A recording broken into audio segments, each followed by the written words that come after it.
Right, hi everybody. A few weeks ago I posted this picture on Instagram and got quite a lot of comments actually from people that tried the technique and had great fun doing it and really enjoyed the whole process. And I've got an awful lot of questions as well about how to get the colours to mix and all that type of thing. And I've kind of tried to answer those questions one by one, but I thought, well, wouldn't it be good if I just did one of these pictures and you could follow along. I do like to use this method of framing a vehicle or a building or something with some darker colour to really make it stand out. And you can see that here's another one that was posted recently. Similar kind of thing. I just bought transparent orange, really wanted to give it a try, so there you go.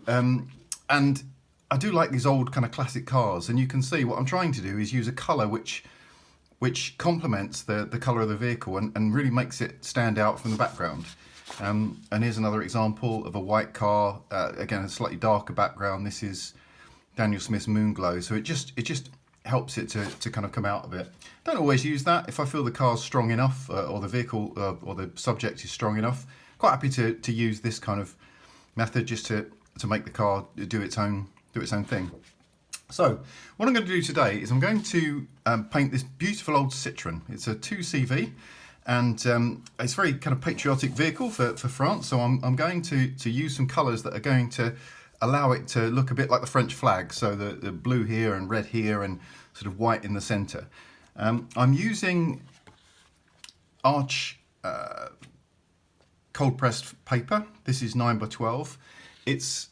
The one tip I would give you is use the best paper you possibly can for this technique, because it needs to be something that's going to hold a lot of water. What I've done is I've taped the picture down. I've put some masking tape or some decorator's tape around it, and whilst it's not sticking too hard to the picture, I've really pushed it into the board to stop it stretching out too much. I've got two colours that I'm going to be using for the background. I've got Windsor Red and Windsor Blue. I've got two paintbrushes because one is going to get soaked with red and the other is going to get soaked with blue. So I'm going to use those independently to make sure that I keep the colours in the right place.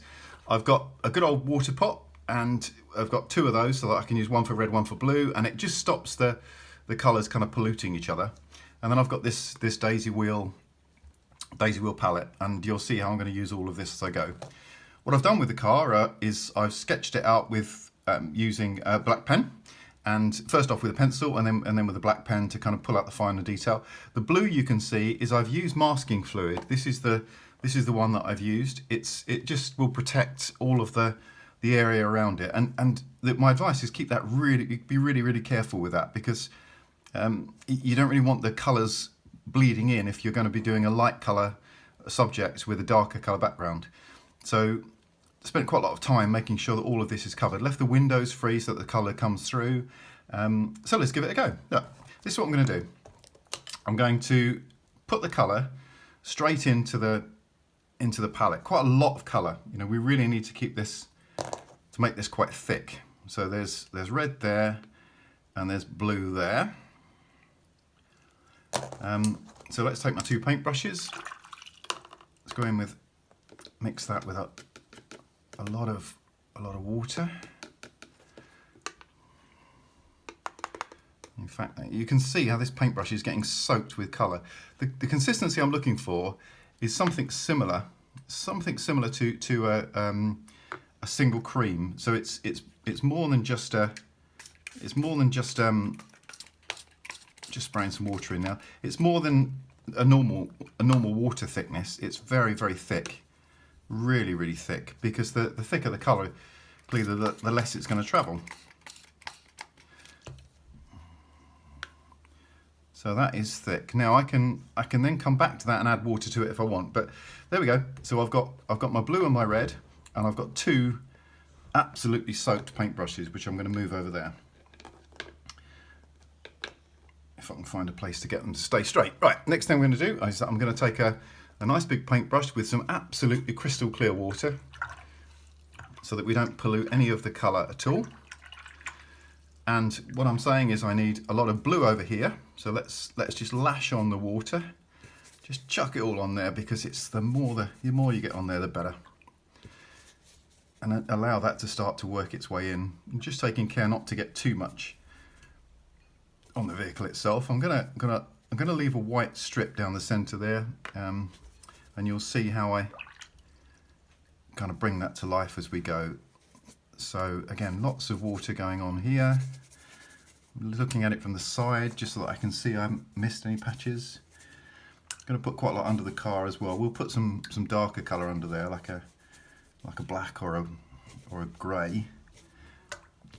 Okay, so that water is just starting to find its way into the paper, and just keep it. We need to keep this quite wet. So if you find any dry patches appearing, just give it some extra water. You don't want it too. So it's puddling. You just need it to just be quite nice. And what we can do is we can just give a spray around the edge just to loosen the edges up, so that will give us quite a nice effect around the edge. So here we go. What do we do first? Let's go with the blue. So thick paint is already on this paintbrush. So let's go in. Now here we go. Now you can start to see the colour bleeding its way out. Now the trick really that I've found works for me, I'm not saying it's right or wrong, just works for me, is by holding the colour and just gently pulling it so that you're creating ribbons of colour. And you can see this paint isn't moving too far because it's quite thick, but we'll be changing that a little bit in a minute. We'll be putting some thinner paint in. So there we go, that's getting that out there. Right, that's looking good. You can see these deep puddles that are appearing of paint. Now, I don't really worry about those because those will give a really nice texture to the paint. I mean, I think with watercolour paper, try to work with what the paper will do. We know it's going to buckle a little bit, so instead of fighting the buckle, I'm going to try and work with it to create some deeper colours. So let's leave that for a minute. Leave that to find its way, whilst we put some red on this side. And you'll see some colours will travel more than others. What I'm trying to do is not push the paint into the paper. I'm trying to just float the paint on top of the paper so that it finds its own way down onto the paper. So I'm not pushing the paint in, I'm just allowing it to find its own way. Now, what we need to do is then feed this. So I'm going to take a different paintbrush with some clean water. I'm going to just feed some water into here just to get it to move a little bit. And if we feed water in, you can see I can just start to pull this paint out a little bit just by feeding water in around the edge and allowing it to come back. This will create some back runs. It will also create some cauliflowers, these things. All fine, not worried about any of that. That just adds to the effect. Throw a few splashes in there as well, because that's always quite nice. And then we'll do the same over there. I'm not worried too much about the paints finding their way and bleeding across the colours. That doesn't really bother me too much.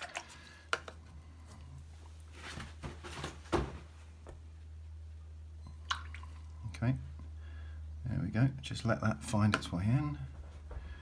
And we're just going to feed a little bit more paint into here. The trick I've found to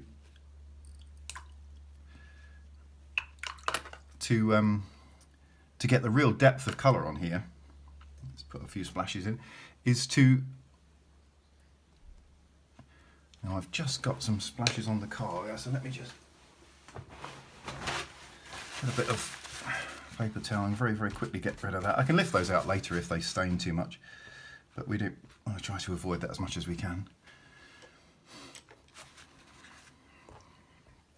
So the trick to getting the darker colour, if you really want to get a dark colour, as this starts to dry, is just keep feeding it. So feed it a bit more blue. Look at that. You can just see, just feed the blue in. Any areas you want the colour to be really dense, just feed it in. And this is almost straight from the tube. You know, it's only a small amount of water that's been added to this. And to get the contrast, the best places to feed the colour in is right along these edges, where you're going to have light hitting dark, and you'll have some really sharp lines appearing. We'll feed a bit of red in up here. It's becoming a bit too static there. So I'm going to just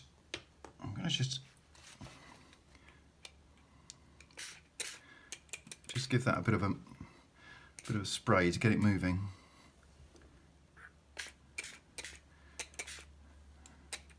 That's it. That's just got that moving a bit.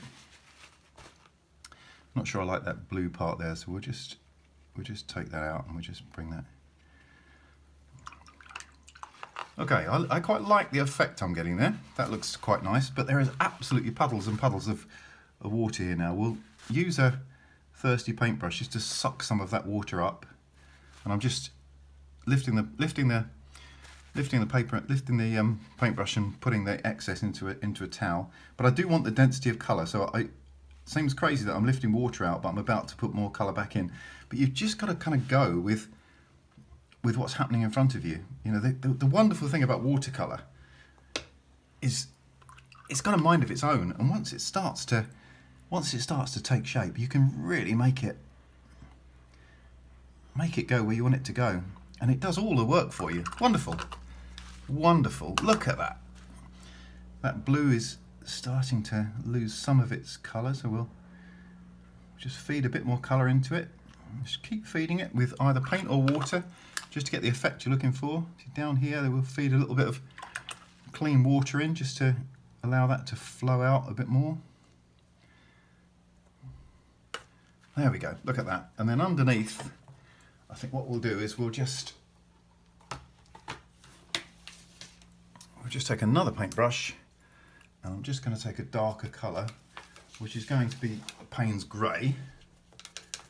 And I'm going to just feed that colour in under here. And you can see I'm covering up the tyres of this old car. I'm not worried about any of that. And we're just going to allow that to just find its way under the vehicle, because that will also contrast quite nicely with what's going on around it.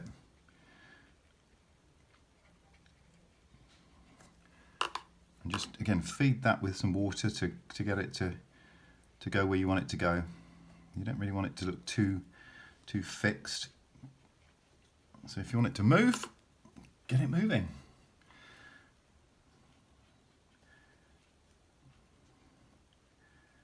Look at that, look at that, that is just so cool. Oh, I just love that colour coming. I'm just going to lift that colour out of there just to give it a bit of movement. It's going to show much more on the red side than it is on the blue side, obviously, so it's just, you can see where I've protected the trims of the wheels. They have they're staying nice and white. Okay, there we go. Look at that. Now, this is where the little voice in your head says carry on fiddling with it. No, actually it doesn't. The little voice in your head says stop fiddling with it. But your paintbrush and your hand is what tends to drive you to fiddle with it too much and overwork these things. So you've got to just let it go. Just take a little bit of paint out here. There's a phrase in the UK about being as boring as watching paint dry. Well, this is not boring at all, I'll tell you that. This is not boring at all. This is so much fun. You can see where the paint is starting to find its own route, and it's working with those channels to give it depth. And I'm going to feed some more colour in here. I probably sound like a bit of a celebrity chef now, but it's a bit like that. It's just feeding colour in. Feeding colour in where you need it. Always using different paintbrushes for each colour, just to avoid any problems. I mean, I am speaking from experience of having completely ruined many paintings in the past through taking a dirty paintbrush to a clean piece of paper. So look, there you go, folks. That's what I'm going to do. I'm going to now give this time to dry, which is going to be about 2 to 3 hours, because to lift this masking fluid, this paint needs to be absolutely dry as anything. So I'm going to cut there, and I'm going to come back to you and show you what it looks like in a couple of hours' time. So, welcome back, everybody. And this is the result. It's been sat in the sunshine out here for about an hour and a half, and look at these wonderful bat runs. And what you can maybe see is I've tried to feed some colour here, but I've fed water in here, and it's given this just beautiful effect. Now we're going to remove the masking tape now, so the masking fluid now. So let's see what we end up with.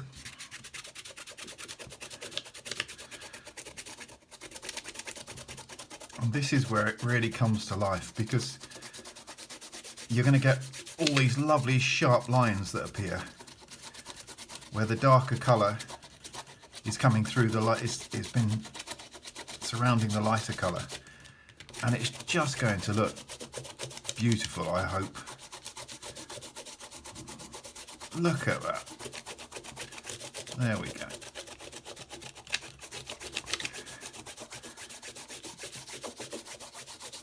And you really can't remove the masking fluid until it's absolutely dry. There's a little bit there on that window that flaps up. Look at that. There you go.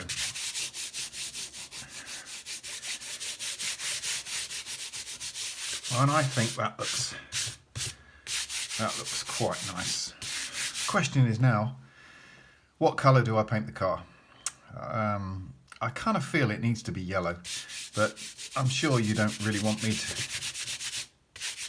spend the next hour painting all of the detail in the car. So check out my Instagram page, which is @JeffsWatercolour, and you'll see this posted in the next few days when I finish it. So thank you very much for joining me.